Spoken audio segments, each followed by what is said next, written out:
All right. Welcome. Thanks for tuning in.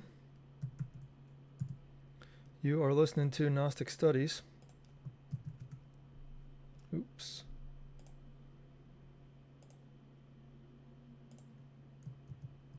Aha.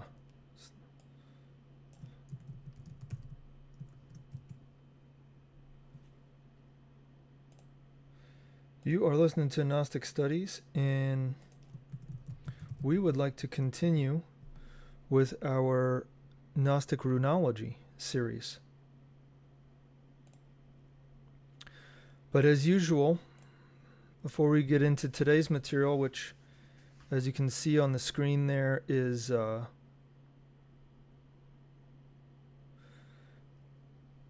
U-Rune. Don't know what's going on with the broadcast. It looks like it's a little blurry, but we're plugged into the internet, so apologies for that. So we'll just pull up the handout from the previous material. Last week we studied the first rune, the Fa rune. And this, we read the 5 different authors from the historical system or historical approach. First was Fischbach, and he says that the Fa rune shows the fire drill. This symbol right here, which is supposed to be a stick on top of a base board, and the stick has 2 cords on it that are used to rotate the stick to spin it in order to make fire. So it's essentially the symbol of how to make fire. Because he says fire worship is one of the oldest religions and is common to all ancient peoples. He talked about the Trinity of Odin, Vili, and Ve, and that they were breath of life, light, and fire. So obviously related with the fire rune. He said Prometheus is known for stealing the fire from the gods.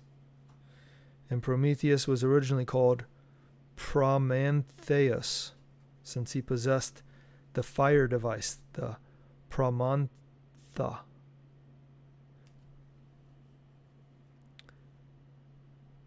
And he said that the Fe rune, being associated with livestock and wealth, can be easily refuted, but that to be rich in the past meant to have the fire, and then it was to have a fireplace, a physical fireplace, or a hearth. And so then also a person may have had cattle, and so then it's associated with livestock, money, wealth, etc. And thus he says it can be explained that the historical development of the fire rune, meaning livestock and gold, began when fire worship was frowned upon.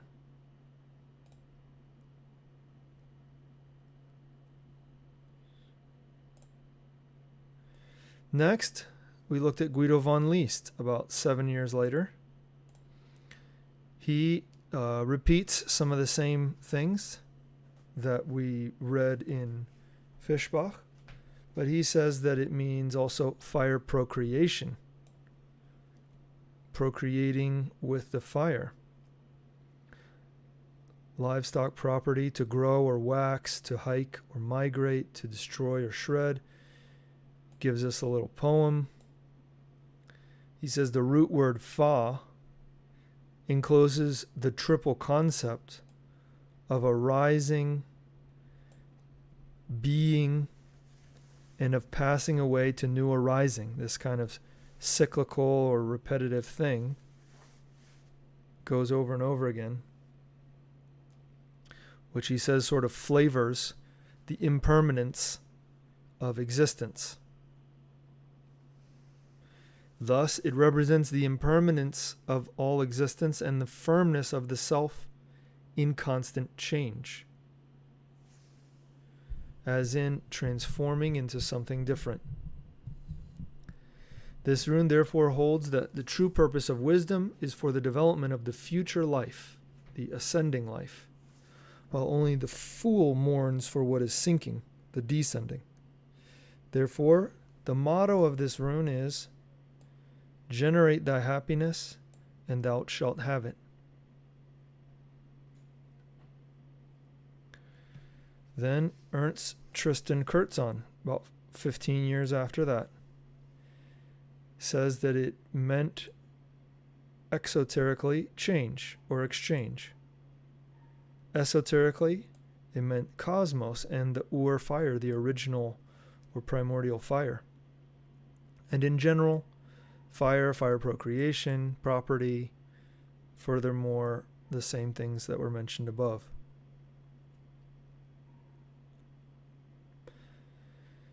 He says that fa is, in the sense of to do, to make, we find as a root syllable in many similar corresponding words of different languages. Doing, however, is conditioned by the three stages: beginning, continuation, and completion. Everything that exists materially is permanently subjected to this threefold change in time. Be that as it may, even the pyramids gradually crumble over many thousands of years, but from the debris and the dust new formations arise again, but which will also not last in their completion. Thus, everything flows. Everything mutates in every moment, be it a material object or a living being. The wise person recognizes this necessary change, which encompasses all earthly and cosmic events. They know that there is a secret force, the Ur fire, Fa Rune, which is represented as a crucible in which the change of substance takes place.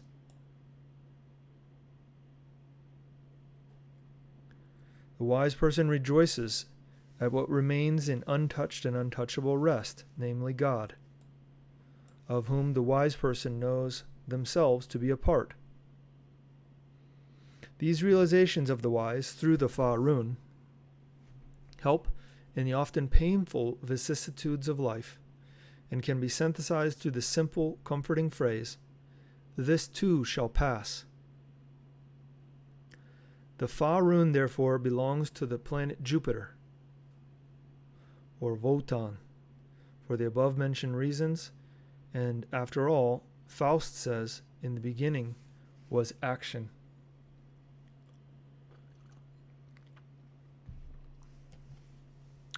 Gorsleben, about 5-6 years after that, says it's the letter F and the number 1, repeats some things. He does add that Teltscher's Ur word is Lenkung, meaning direction, directing, as well as steering, navigating, guidance, guiding, leading.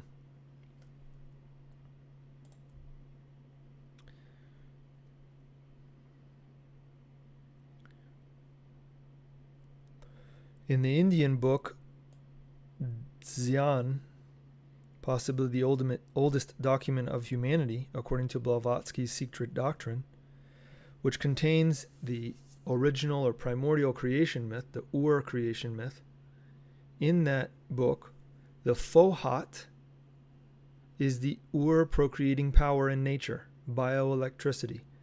That. Fohat starts with that F sound, the Fo sound, similar to the rune, because they're saying that this is a root word, the root syllable. Fohat is that which imprints the Ur concepts of the world spirit into matter, the Ur procreation element. Fa is the procreation rune, the male or father rune.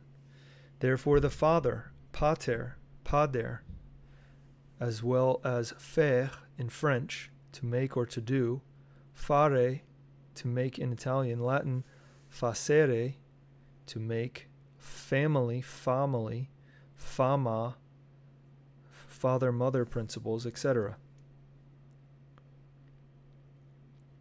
He says also, Wotan is photon. And fatum, a slight modification of that, is destiny, because it is fa and tun, which means to do, fa, and tun is procreation. So to do procreation ourselves, fa tun. To create ourselves, we could say. The Fa rune is also the fear fire rune, the symbol of the purely generated fire which works creatively in pure love. The fear pyre, fire pyre, the fire mountains was where the fire dragon or fire spitting lindworm guarded the virgin, and there the heroic youth had to conquer the heroic virgin. He talked about Egyptian Freemasons. He says Fa is also related with phallus and the phoenix bird, Venus, Feve. This rune reminds us that life, that procreation, exists in eternal change, but also generate your happiness, your luck, and you shall have it.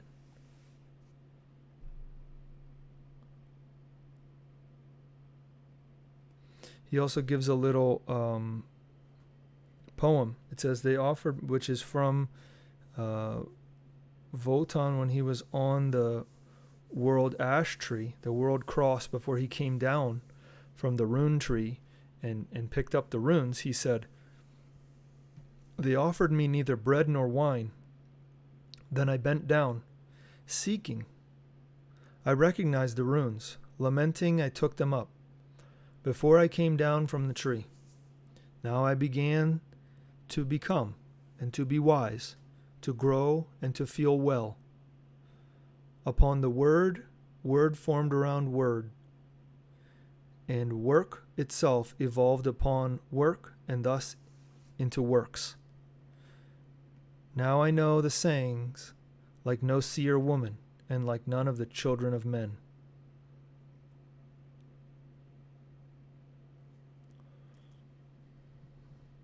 And he says that the man sings the song of Wotan's rune knowledge from the Edda, which clearly expresses an initiation tradition of the highest antiquity.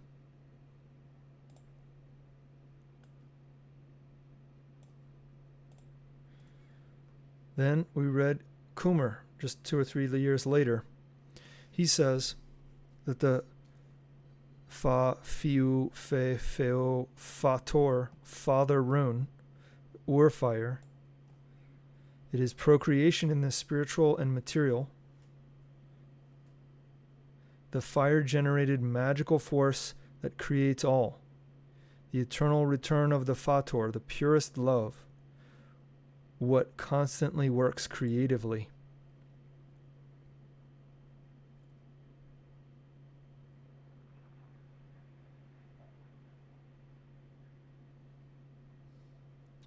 Fatun equals fa doing, fa action, procreative doing, procreative action. The inversion or demonic of the Fa rune is inhibition, counteraction, countersense, reluctance, egotistic, greed, lust, contamination. And he also repeats, generate your happiness in Fa, and you will have it. Then he gave us the Fa rune exercise. The first one is to absorb the solar forces. solar waves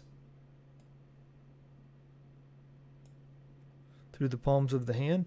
Next, it was to absorb the stars, star energy, and he had a little prayer with that. And the third was to absorb the moon energy. And then he gave a little meditation for that.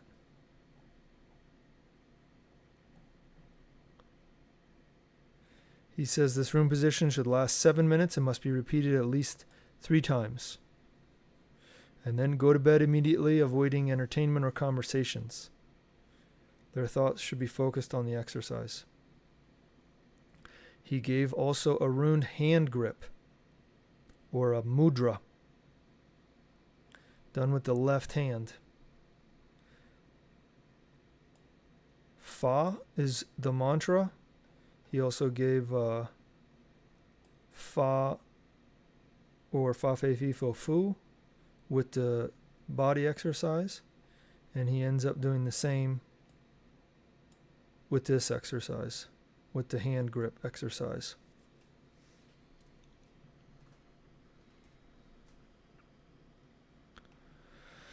So that was the end of the historical part. And then we read Huiracocha, 1936, about 3-4 years later. And he says,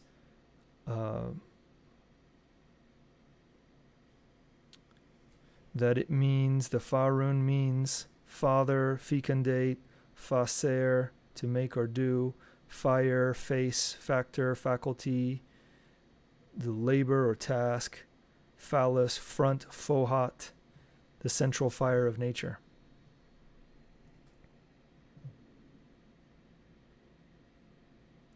The word pyre, a fire or bonfire, comes from fir, and then became first. Remember that the first thing that was done was the light. From fire came free, and the word Freemason. And he says the Mason should know through with the realization of their symbols how to awaken the sacred fire within themselves. He gave a morning practice to go out, put our arms up, face the sun in an attitude of receiving its rays, breathing rhythmically with the goal of awakening, receiving the solar light and awakening. And eventually, if we've done the previous zodiacal exercises, which as we mentioned are receiving the energies from above, passing through the organism through the head, and the energies from below passing through the organism starting with the feet, coming up, then we'll already be ready to work with these energies. He says it should be noted that the Fa rune is the rune of light, and it encloses within itself the crystonic substance. The object of the exercise of this rune is to awaken. And it invites the disciple to magic, to perpetual and constant activity, because it is not possible for one who practices the runes to be a lazy person and to stop seeking for a continuous activity and a perennial work. When we raise our arms towards the sun, as we have said, all our focus must be extremely consistent with this act of seeking continuous activity and perennial work in order to take advantage of all the activity that produces this attaining power. It says, therefore, working to transmute the solar forces within oneself is how we can cultivate the royal art and become true human beings. One must love the work for what it is. Only the one who assimilates this new principle into themselves will be able to take advantage of all the benefits that come from the Fa rune.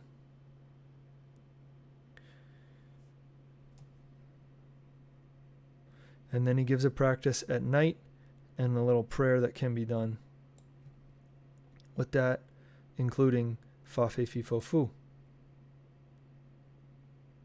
He says the Fa rune encloses all the force, all the strength, and all the energy of fecundation in the absolute sense of the word.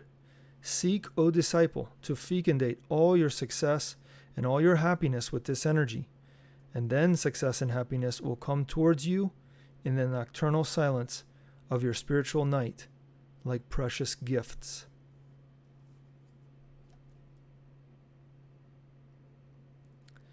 And finally, we looked at Samael and Weor a couple, maybe like 20 years later.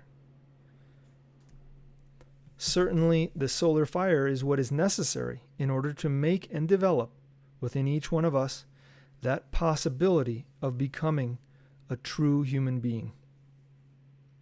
We need to fecundate our own intimate nature if what we truly want is the solar human being to be born within ourselves. A judo of the spirit exists. We're referring to the runic exercises. These exercises are formidable in order to attain the awakening of the consciousness.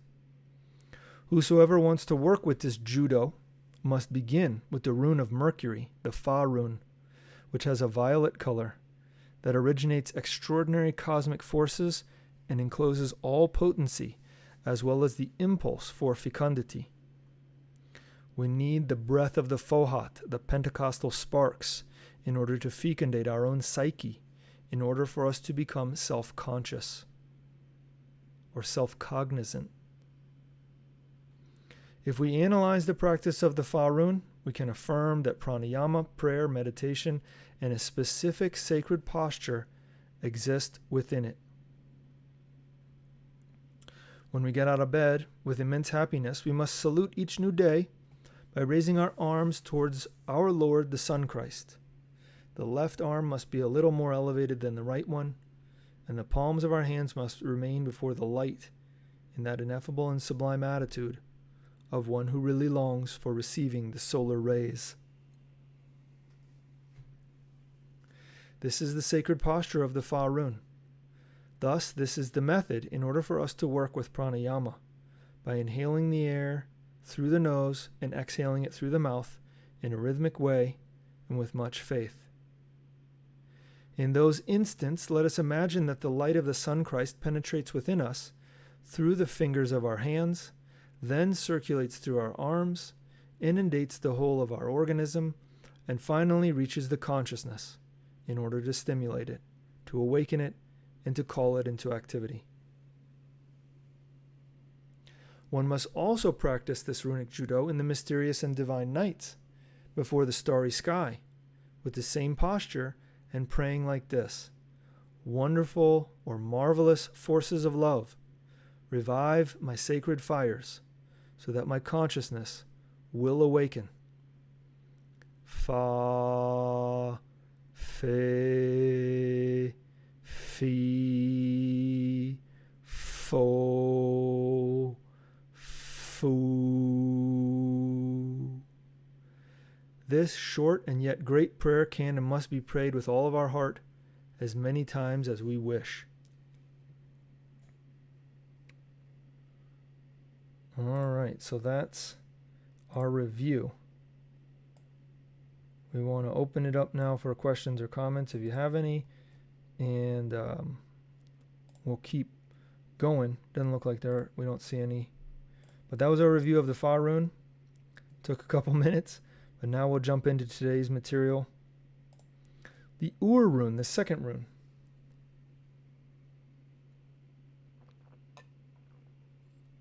This is sort of a modern kind of shape.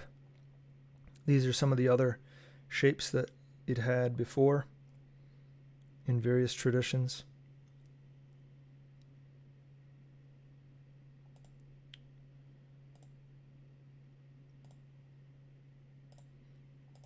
All right. Let's see what Fischbach has to say. This rune, the Ur, has erroneously taken on the designation of aurochs. Aurochs was an extinct species of large wild cattle that inhabited Asia, Europe, and North Africa. So it has erroneously taken on that designation, instead of holding on to the closest thing, which is that Ur means universal, absolute, eternal, and especially the heavens. However, the inverted character may have referred to the horns of the aurochs. In India, it means the crescent moon, the air or the heavens. East Asia has 5 elements, namely earth, fire, water, wood, and metal. The 5 elements are named and depicted there in the following way. Take a look at this figure on the right. The square, or kithi, which means the earth. The circle, or ap, which means water. The triangle, or tej, which means fire. The crescent, or mant, which means air. And the uppermost point, or bom, which means ether, in which the world tree turns. In Sanskrit, the pentagram, which is also a distinctive mark for Pythagoreans, is called kithi, ap, tej, mant, bom, which means these shapes all put together. Then he gives something very interesting here, and we were able to find a graphic, not in his book, but in an article, German article. It says, one forms a correct pentagram if one takes the right hand from the heart to the forehead, from there to the right breast, then to the left shoulder and the right shoulder, and back to the heart. Probably the names of the 5 elements whose protection was sought were pronounced as well. It sort of reminds us of the cross, right? The Christian cross, or even the Gnostic cross ourselves, but he gives a pentagram shape. Very interesting, upright pentagram. The Ur-Rune thus expresses the element that embraces the earth, namely heaven, the primordial light, or Ur-light, and primordial eternity. In ancient Sanskrit, the fire rune is the rooster, which is this figure on the right.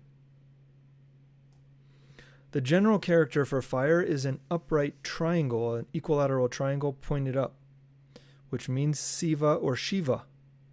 And for water, it is a downward pointing triangle, equilateral triangle pointed down. The union of the two means Brahma and is a 6-pointed star. With the Hebrews, this union is called the Shield of David. This star is also an ancient character for an inn or a tavern, which typically served wine, since in wine, fire is united with water.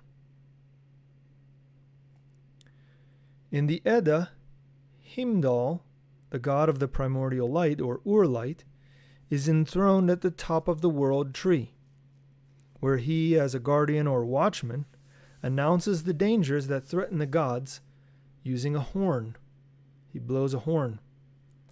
In the past, they did not know how to explain the position of Heimdall, he who was the brightest of the Aesir and has 9 mothers who are also sisters. This position of Heimdall atop the world tree, because the study of fire worship was missing. Since Heimdall personifies the primordial light, or Ur-light, which is formed from all flames, then if 9 different sacred woods burned on the altar at the same time, then his mothers are 9 different trees, who are all the same at the same time, sisters. So that's his explanation. If we know Gnostic esotericism, then we know a different explanation for the Arcanum 9 and the relationship with the light.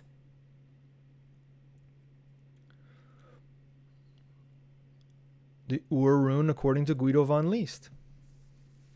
Ur, the primordial or original, Ur eternity, Ur fire, the primordial light, or Ur light, Ur bull, Ur procreation, Aurochs, Ur state, life after death. And then he's got the poem. I learned another rune, which people use who want to be doctors. The source, or Ur reason, the primordial reason, the original reason of all phenomena, is the Ur. Whosoever is able to recognize the Ur cause of an event, for them the incident itself, be it hostile or happy, is not an unsolvable riddle. This is because they are able to find means in order to banish hostility or to increase happiness. Likewise, they are also able to recognize pseudo-evil and pseudo-happiness as such. Therefore, he says the motto for this rune, know thyself, then thou wilt know all.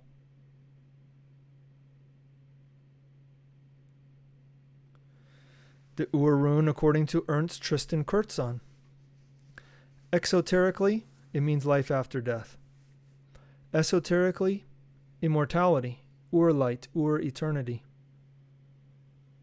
Generally, Ur-bull, Ur-procreation, to come back to life, that is, life after death, as well as Aurochs and eternal life. This rune teaches the source, the Ur reason, the Ur cause of all earthly and cosmic phenomenon. If one looks at the rune, then one finds it quite similar to an inverted Latin U. However, the rune points with one tip upwards and thereby indicates that all occurrences are rooted in the eternal Ur reason, the source. The source, or Ur reason, is often represented by a circle with a point in the middle. Let us remember that this comprehensive symbol, which was chosen with good reason, is the astronomical sign for the sun. Now let us consider that according to the drawing of the runic hexagon, the left vertical beam of the Ur rune goes through this middle point. Middle point of the circle, representing God as the source, the Ur reason. This contact of the God symbolizing middle point is characteristically found in all runes without exception, as God is also revealed in all. If one has now recognized the source in everything, then one is also aware of the deception of substance, matter, the material world, which the Indians very correctly call the veil of Maya deception.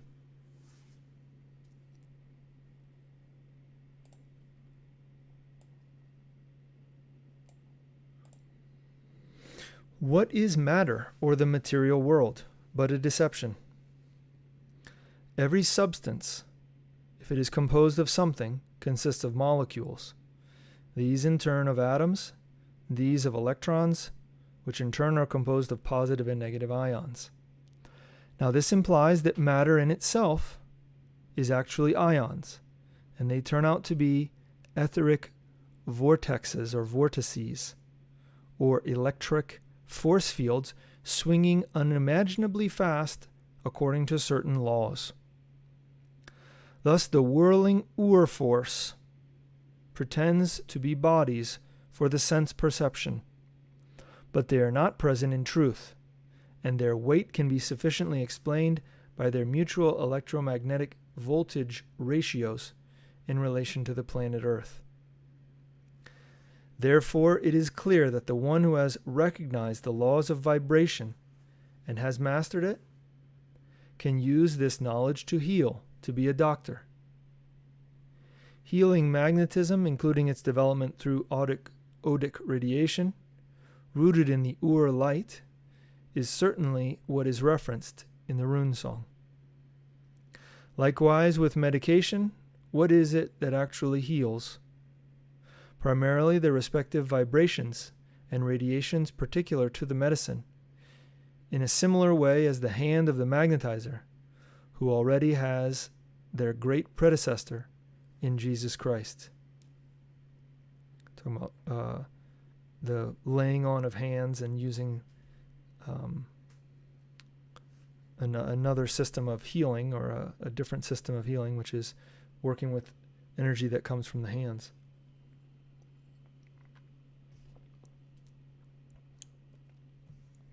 The U-Rune according to R.J. Gorsleben from 1930. The letter U and the number 2. The U-Rune, the bull, wild cattle. The arch, the urn, the world creation pool or basin, the pool of creative water.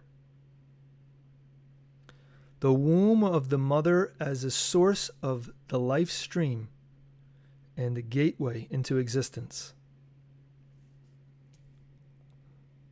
Boy, that's a good definition for this one.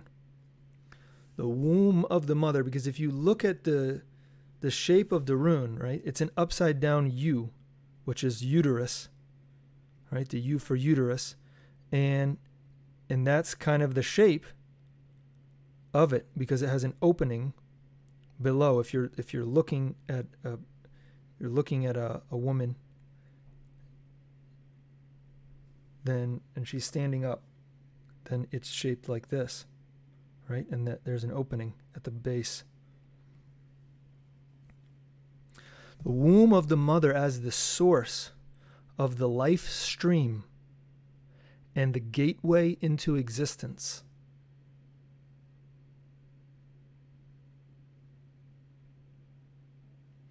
Therefore, the Arch Valley, where Uller, the archer, lives, who was also the god of the fountains, the Urda source. Uller causes the karmic roots to strike back as revenge carriers. Dr. Friedrich Telcher's word is Erfastes, meaning that which is grasped, as well as acquired, captured, detected, sensed. Another I call that is needy to all, who act as healing doctors. Know thyself, and thou shalt know the world, and learn to separate evil from cause. In the Nordic secret doctrine, the Ur-Rune means original light, Ur-light, eternity, etc. Urda is the Ur-mother, the first Norn. The Norns are the ones who, they're like the lords of karma in the Nordic tradition. They're women who weave and unweave the destiny of human beings. The Ur cause. Thus, this rune nurtures the source, the Ur reason, the cause of all things, earthly and cosmic. Whosoever has recognized the source of all things has freed themselves from the deception or illusion of substance through the absolution of matter or material. The mind understands substance. In other words, it conceives of that which is divisible, and everything, material or matter, is divisible. If we analyze matter, then eventually we arrive at the atom, the Ur part, and we recognize that it too is something divisible, that it is a compound, and thus that everything is subject to the laws of vibration. Therefore, everything is ultimately Ur-light, and the root of all healing force is found in the Ur-light through odic radiation, the energy of Od. What heals in medications is the Ur radiation force of the root essences, in communion with the power of the Ur vibrational force of the human divine structure that is composed of flesh, soul, and spirit. The ancients represented the unrevealed divinity as a circle. A point in the middle of the circle means the will to action, which is the source of God. It is no coincidence that the left vertical line of the Ur-Rune passes through the source of the circle. You see him repeating what Tristan said in 1924, Ernst Tristan Kurtzahn, which encloses the hexagon, the physical world, and in whose center the 6 beams of the All-Rune, Hagal-Rune, are intersecting. There, in that central point, the unrevealed God rests. As God reveals himself in everything, so too do the runes allegorize that which is divine as a whole. Touching the central point of the Hagal, which is this these 3 lines intersecting here, 6-pointed thing. It is also no coincidence that the angle of inclination of the Ur's central beam corresponds to the obliquity of the elliptic, and that it is at a right angle with the radioactive force fields of the heart. If the rune is depicted correctly, then according to experience, the fingertips of the left and right middle fingers come into strong involvement, which triggers a feeling of radiation into the endless and infinite. So it seems like what he's talking about is making the rune over the heart with the hand shape there.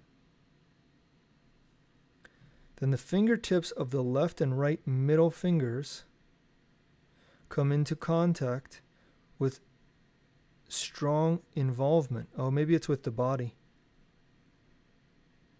Come into...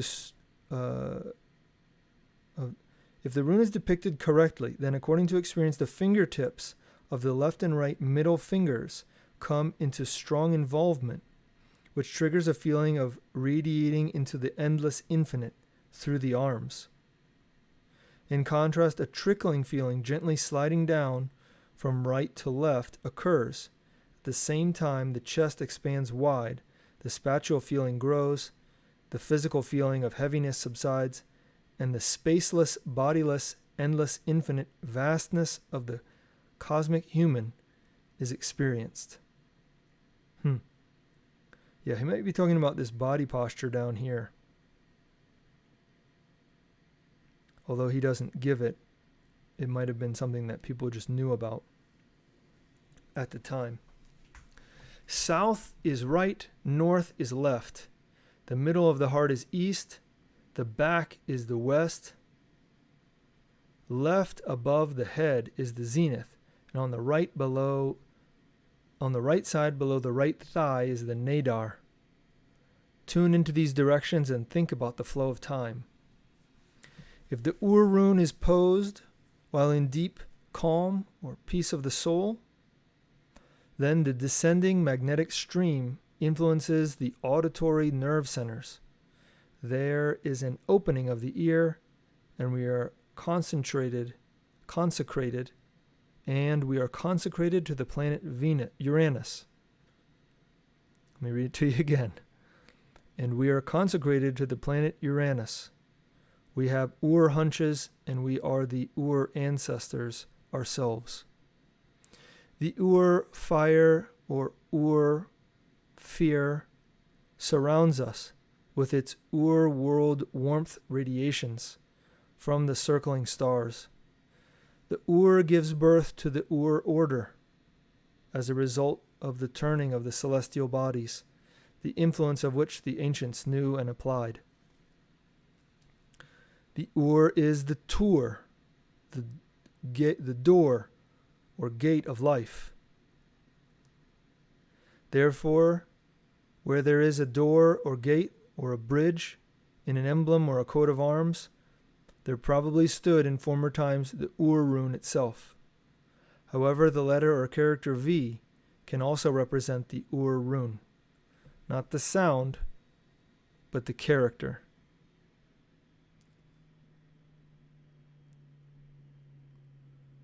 All right, now we're looking at Kummer, the last of our historical. He says the Ur-Rune, primordial. the Ur-fire, Ur-procreation, Ur-birth, Ur-spirit, Ur-knowledge, Ur-light, Ur-state, Ur-matter, Ur-cause, Ur-eternity, Ur-time, origin or origin, Ur-igen, the Ur-script or Ur-writing, the Ur-part, the source or Ur-reason, the Ur-mother, the Norn Urda, Uranus, Uranus, the Ur arising, Ur being, and Ur passing away. Numerical value 2. The divine knowledge, the Ur divine knowledge, is a faith in God, All-Father, the World Spirit, from which all things have been made, who created all things, and in his Son, who carries the light of the lands, and through whom All-Father reveals himself to humanity. It is not a sun-worship religion, but a sunny faith in God, in All-Father, the World Spirit, from whom everything comes and to whom everything returns.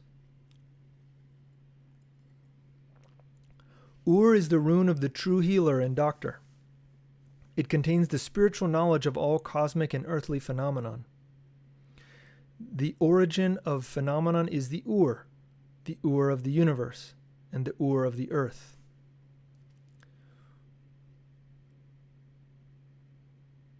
Ur is the rune of the astral radiation of the Ur light, of magnetism. It contains the knowledge of the beneficial use of the high odic astral radiation from the Ur. In the Ur rune position, the cosmic rune streams can be picked up particularly well, which greatly strengthens the magnetic force in the practitioner. This is because in this position the nerve center of the head is strongly excited, and the calm, conscious practitioner can also receive information through clairvoyance or clairsentience. Through clairaudience or clairsentience. Ur, the ear. The demonic or inverted of the Ur rune is the overturned U-Rune. Dwindling Ur knowledge, Ur delusion, impure procreation, blood burden. Motto: know the Ur in thee, know thyself, then thou wilt know all.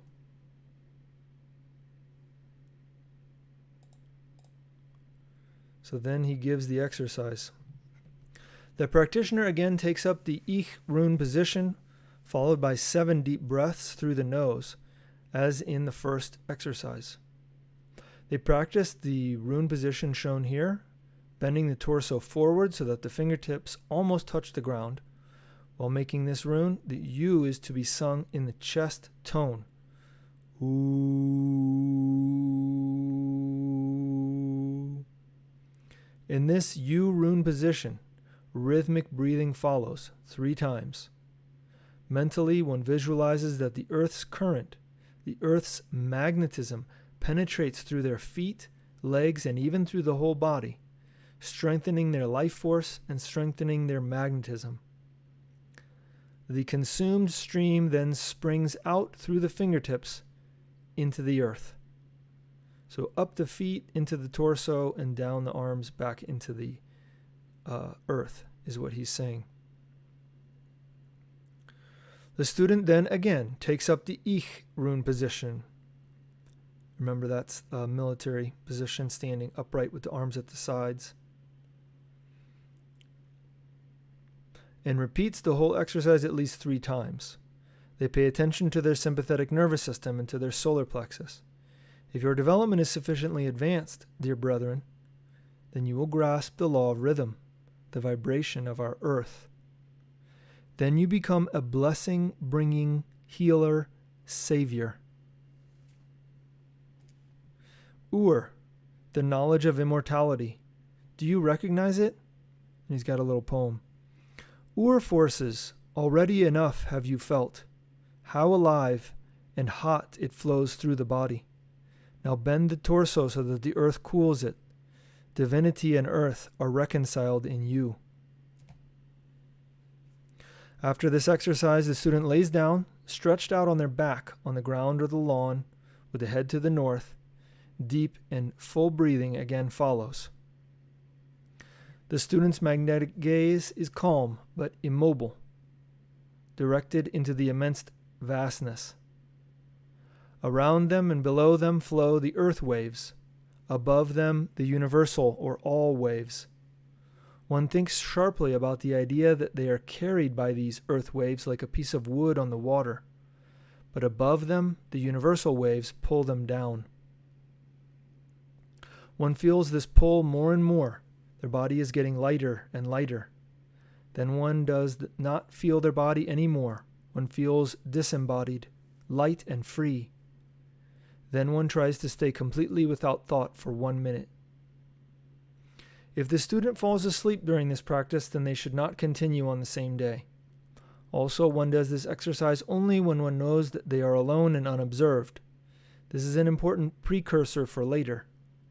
If there is no opportunity to do this exercise outdoors, then it can be performed in the room with the window opened or on the bed or couch. Then he gives a rune grip here. The rune practitioner should take up the U-Rune military position, military at attention. This is followed by a deep breathing exercise 3 times. With thoughts directed towards physical and spiritual purification, which must be observed with all the rune grips. So we want to direct our thoughts towards physical and spiritual purification. Then we take up the U-Rune grip. Your left arm is bent below the shoulder so that the hand position comes to rest about 2 centimeters or inches in front of your eyes. The rune practitioner sings ooh in different tones and volumes for 3 minutes. Then one takes a pause for a moment. The ur sound formula is also recommended. Ur or ur. Each rune grip must be repeated 3 times for 3 minutes each, followed by a short pause in the U-Rune position between sets. Since otherwise no satisfactory collection of subtle forces can be reached in the hand centers. During the pause, inner meditation is directed to the absorption of Ur force, to Ur knowledge, and to the amplification of magical magnetic forces.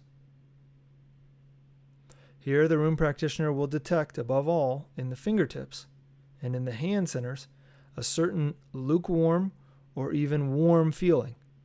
The perception is different for every rune practitioner, as in every case of magnetism.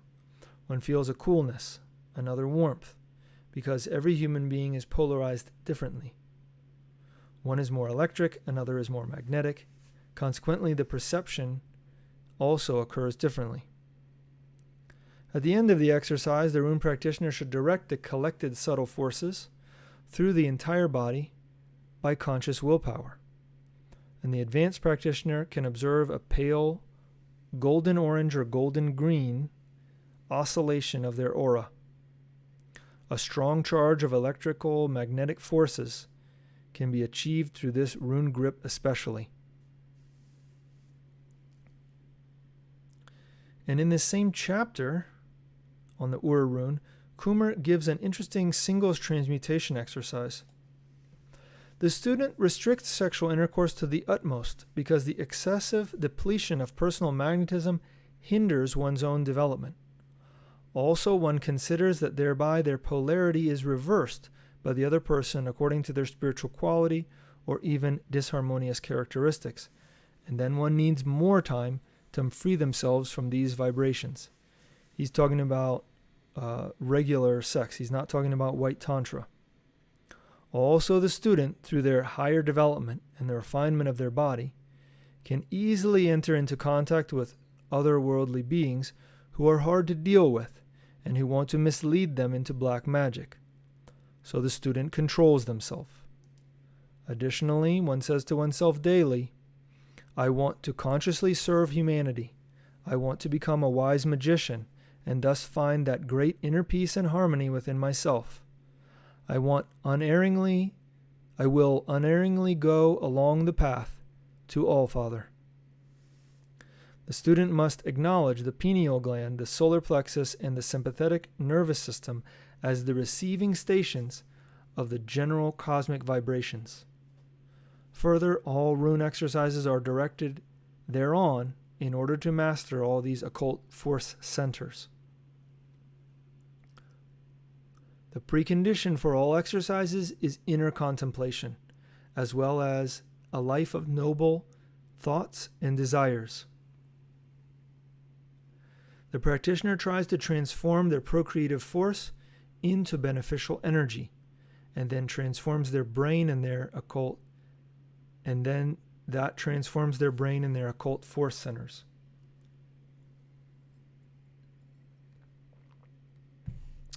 This transformation can easily be carried out and can be done at any time of day, preferably when the sex drive is most noticeable. Exercise. This exercise is best performed in the U-Rune position.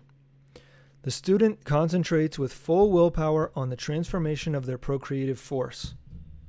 One vividly imagines that the seminal fluid transforms into a gas-like ethereal substance and collects in the abdomen, and then how the transformed procreative force rises up in one's spinal cord, unites in the brain and the pineal gland, and there increases the spiritual and occult forces. With this vivid imagination, one performs their breathing exercise, and while inhaling, one holds the mental picture of the pulling up of the procreative force. If the student has often performed this practice, then they will really feel the rising of this transformed force, and they will be able to master their sexual force at all times. So I thought that was interesting. Now we're at the Gnostic and Rosicrucian section.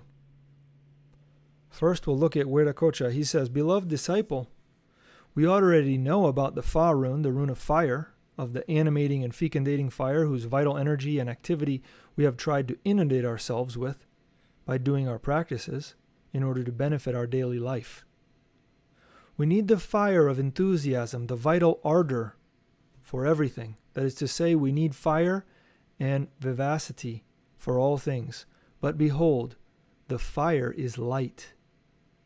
It is unmistakable to believe, it is a mistake to believe that the light is a product of the fire, as some people think. No, the fire, what it does in this case, is to release the light, because the light is universal.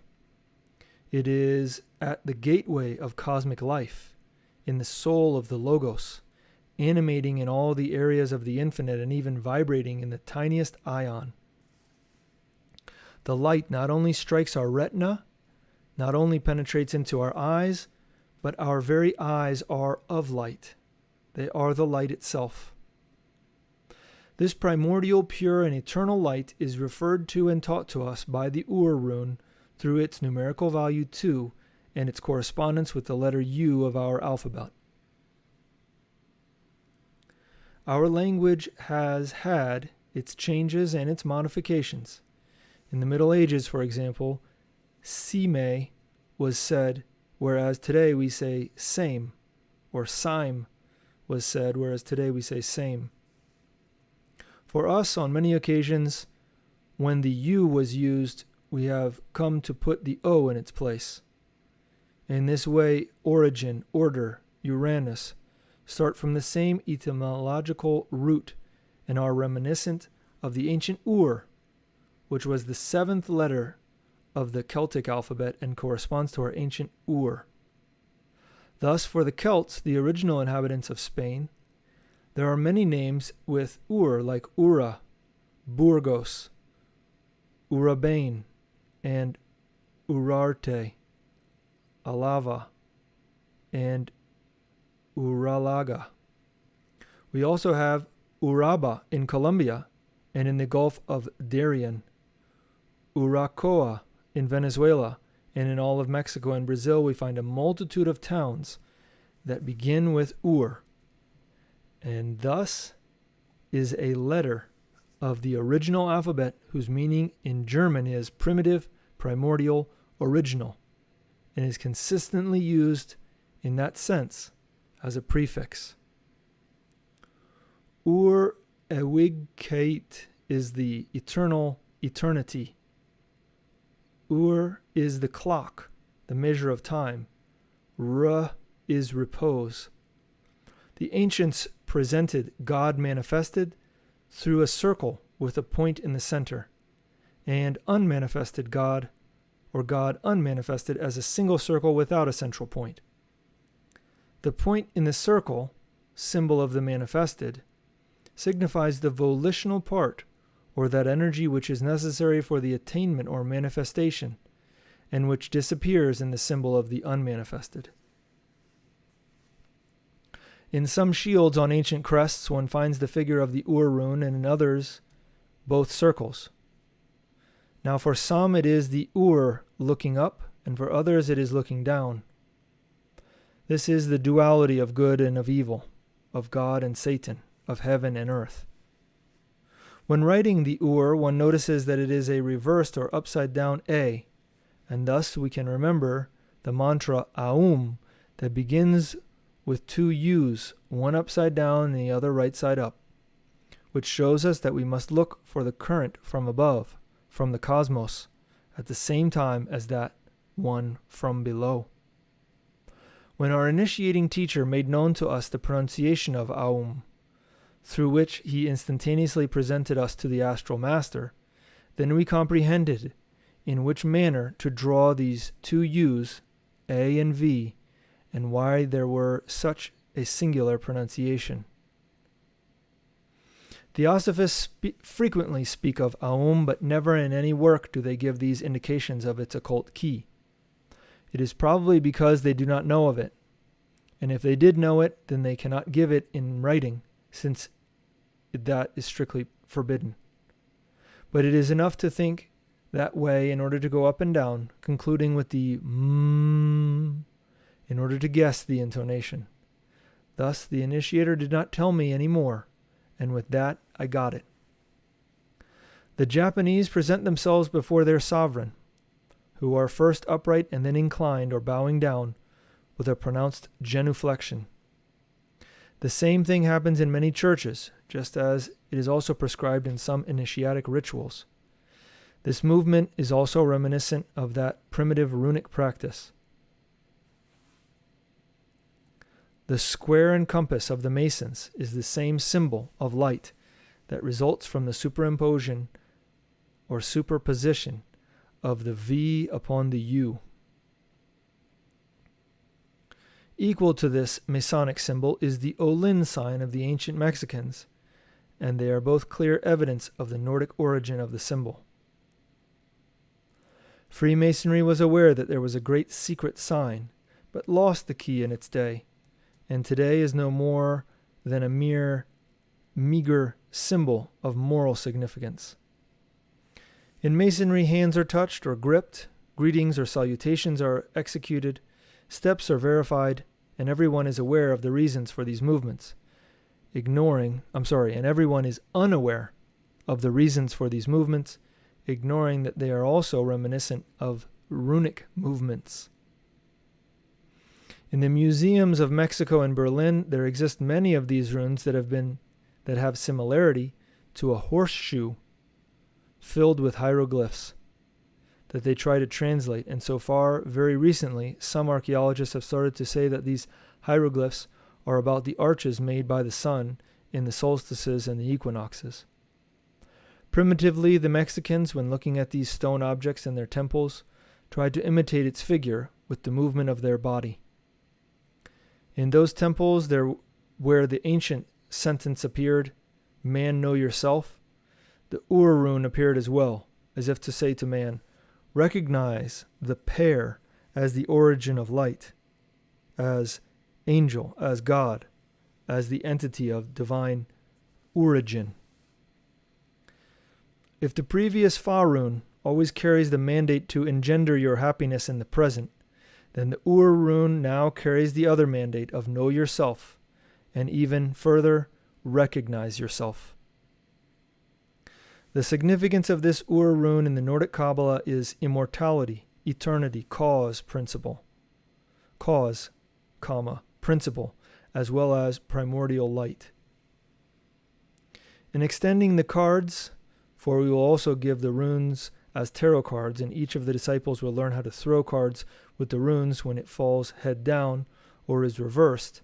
It changes from signifying the eternal and instead is a symbol of the temporal, the ephemeral, the passing of that which ends and finishes soon. Right? He's talking about rune cards too.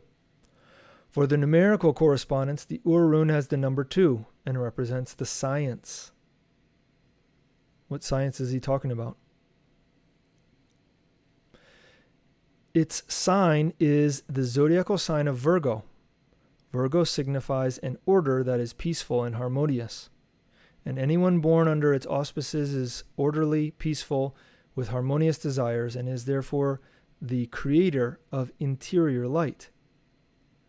Under the sign of Virgo, there are good writers, since priests and excellent, sincere priests, and excellent insurance agents.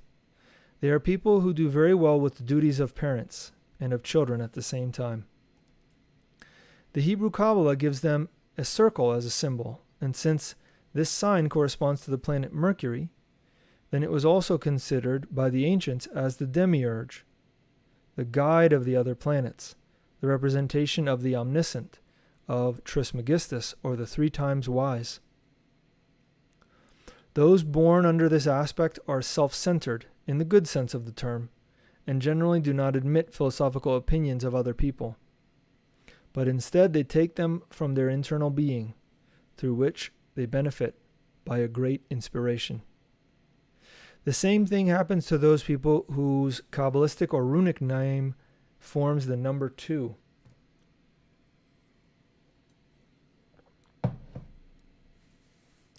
This confirmation is curious in one and in another aspect, given that people who are Kabbalistically centered in 2 were precisely born in Virgo and under Mercury. That is why astrologers should complete their astrological calculus using the numerical Kabbalah.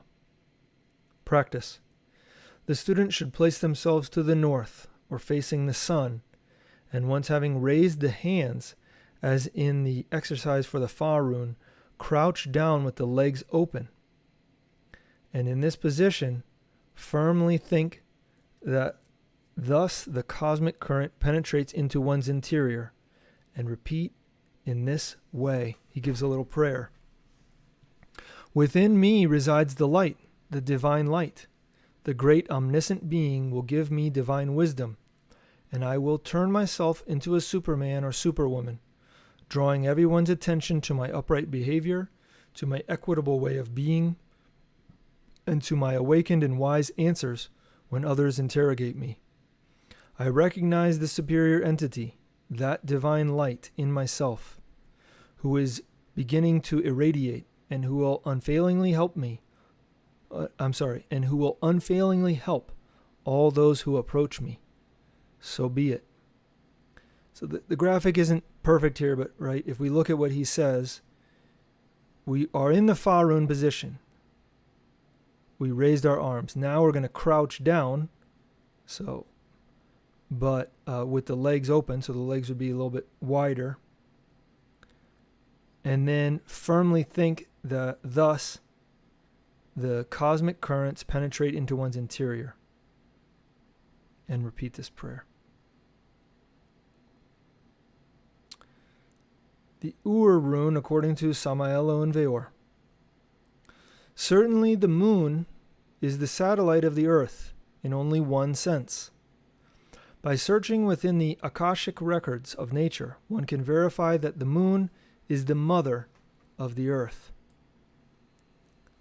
In the previous cosmic day, or Mahamvantara, the moon was inhabited, but now it is just a cold shadow that is dragged by the new body, the earth, to whom all of its powers and principles of life have been passed by transfusion.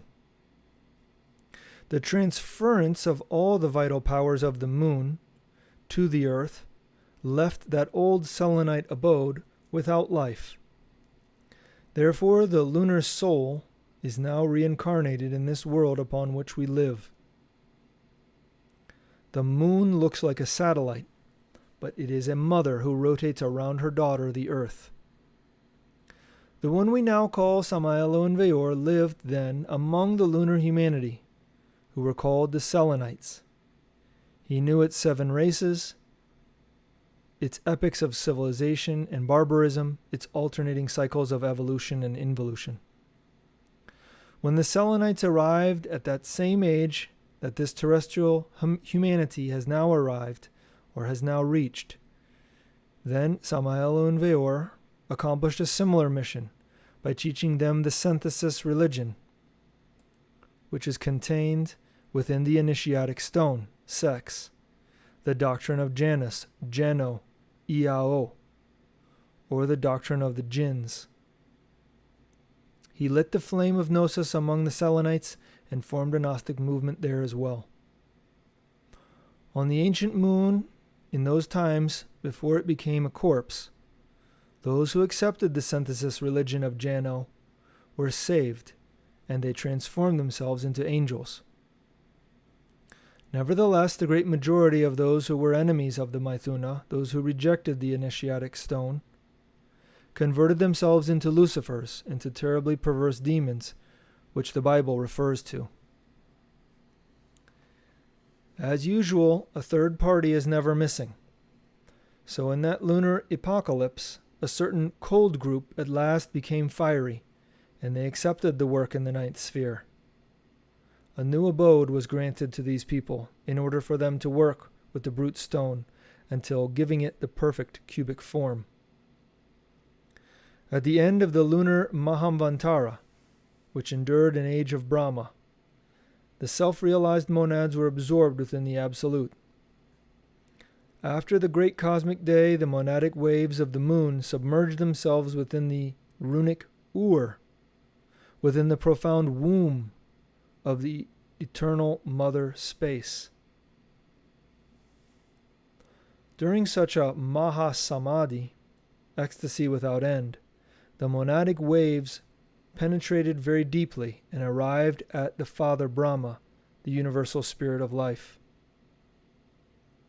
Brahma submerges himself into the Absolute during the whole period of the Mahapralaya, the great cosmic night, while in that tremendous paranirvanic repose, the unknown darkness converted itself into uncreated light.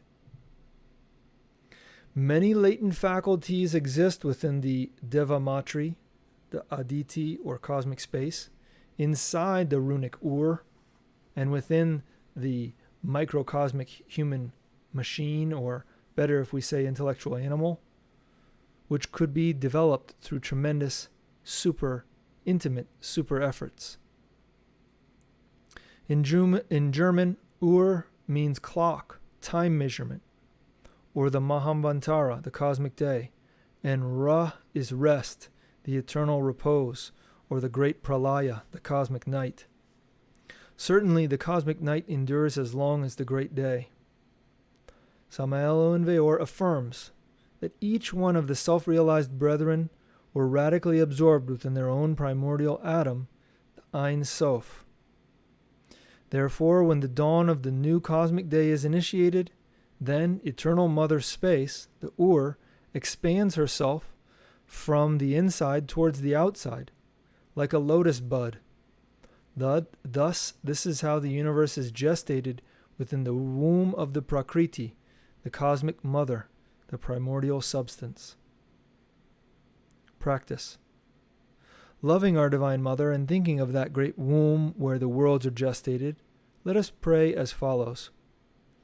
Within my real inner being resides the divine light. Ram-io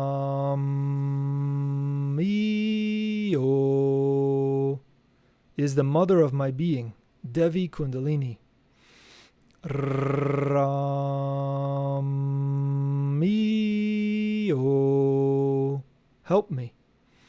Ram-o,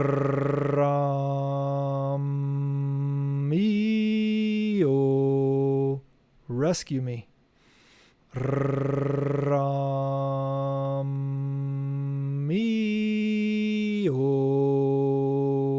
illuminate me. Ram-o,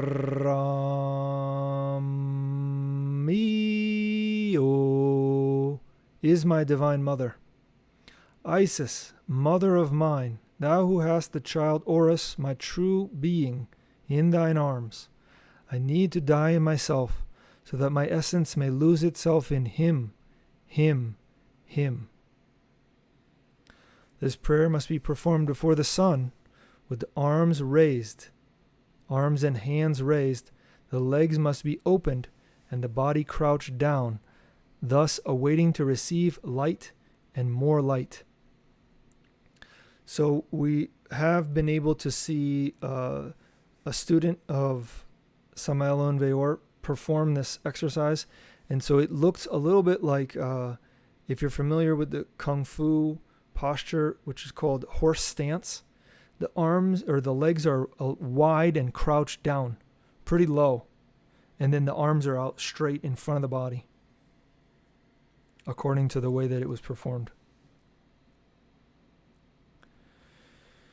And then this is the last little section here from Parsifal Unveiled. It says, in cosmic grammar, the U-Rune is certainly divine mother space, the sacred womb where beasts, humans, and gods are gestated.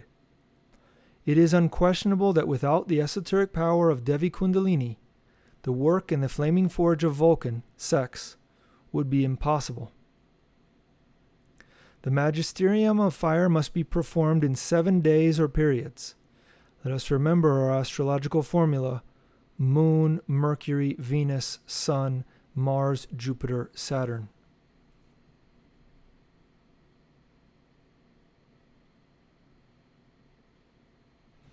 The starry heavens of Uranus and the classic Imperium are for those who have reached the longed-for goal. Samael and Weor earned the right to enter into the lunar heaven after a previous humiliation. This is the law for all worlds. Remember, he talked about this when we studied Arcanum 1, that in order to ascend, we need to descend. And before there is an exaltation, there's a humiliation. No one can definitively enter into the heavens of Mercury, Venus, etc., without previously having esoterically worked in the corresponding planetary infernos.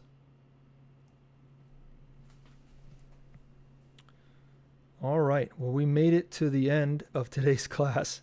Well, we want to open it up for questions and comments if you have any.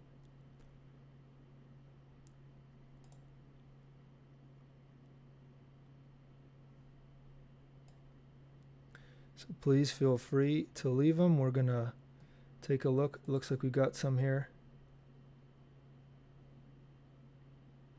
Oh, we got somebody that makes runes, pouring them with epoxy.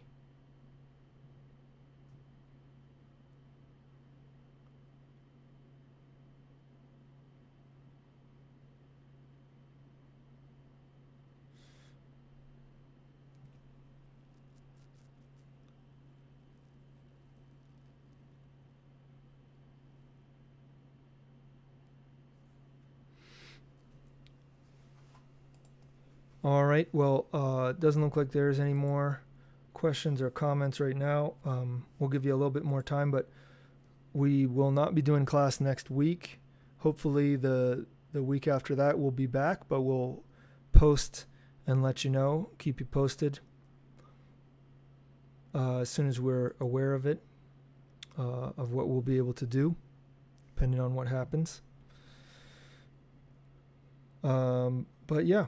So since there aren't any more questions or comments, we'll end the stream, but we want to thank you for your attention and for sharing your time with us. Hopefully it's been beneficial. Appreciate you hanging in there. We know it's been a long class. These classes are a little bit longer, but hopefully you can now see why we went through all of that historical material and how it's helps us really understand Huiracocha and Samael and Weor a little bit better. All right. Well, on that note, we want to wish you the best in your esoteric work. Until next time.